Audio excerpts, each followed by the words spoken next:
Today I'm reviewing these Christmas ornaments, and they're honestly so pretty. Though they do drop a lot of glitter, be aware of that. But they're they don't break at all, and honestly I am in love with them.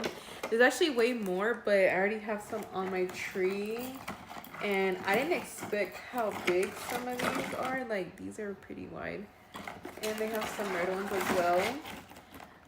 Like, they're pretty wide, and they have little tiny ones, and then they have some long ones. So these are so pretty. Definitely recommend it, especially if it's gonna fit your overall theme. But do be aware, like I say, they drop a lot of glitter.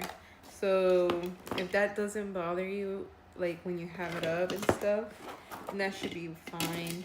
But yeah, these are so pretty. It comes with 5 big ones, and then the other side I already put all the 5 ones there. But at the end of the day, I definitely do recommend these, especially if you have dogs or anyone like kids that will like knock down any ornaments and they won't be breaking. Because the ones I had in the past, they broke a lot.